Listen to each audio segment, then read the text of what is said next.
নমস্কাৰ, কমৰেক্সেদিও আপোনালোকৰ পৰা এয়া আজি ৰেচিপি লৈ আহিছোঁ। মই এয়া ঘৰৰে কণী, মই লোকেল কণী, মোৰ নিজৰ মুৰ্গী।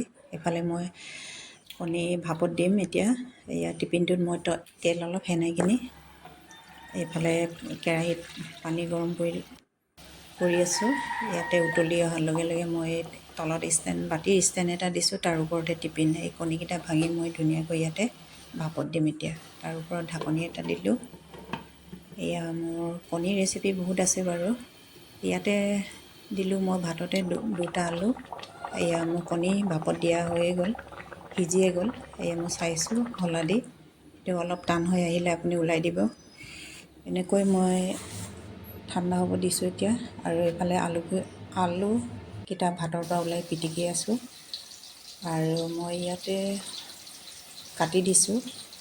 আপোনাৰ এইটো পূৰা পনীৰৰ নিচিনাই লাগে, চাইজটো অলপ সৰু সৰুকৈ কাটি আছোঁ। ইয়াতে আকৌ পটল আৰু লেচেৰা মাহ মই ভাজি আছোঁ থালিটো সজাবৰ কাৰণে। ইয়াতে মই অলপ ডাঙৰ চাইজৰ পিঁয়াজ এটা লৈছোঁ ৰঙচুৱাকৈ ভাজি।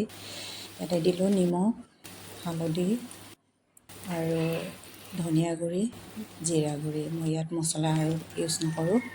এয়া আদা নহৰু লগত দিছোঁ, কেঁচা জ্বলা 3টা গোটাকৈ দিলোঁ।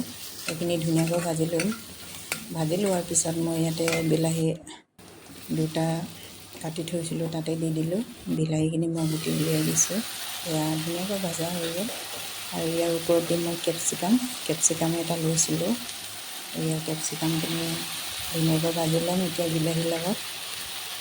ইয়াতে ভজাৰ পিছত মই আকৌ দিম এয়া আলুখিনি। ইয়াতে আলু, বিলাহী, কেপচিকাম ধুনীয়াকৈ ভাজি লোৱাৰ পিছত মই ইয়াত গৰম পানী এড কৰি দিছোঁ।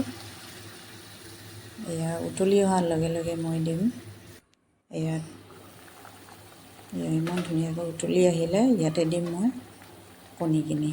এয়া ভাপত দিয়া কণীখিনি ওপৰত দি দিছোঁ। একদম মানে পনীৰৰ নিচিনা।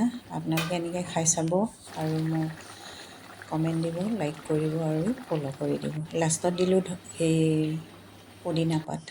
আপোনালোকে তাৰ বদলি ধনিয়াও দিব পাৰে। এয়া ভাত দিলোঁ, ইয়াতে দিলোঁ মই পনীৰ বুলি ক'ব লাগিব। আপোনালোকে ধুনীয়াকৈ নাম এটা দিবচোন মোক কমেণ্ট বক্সত।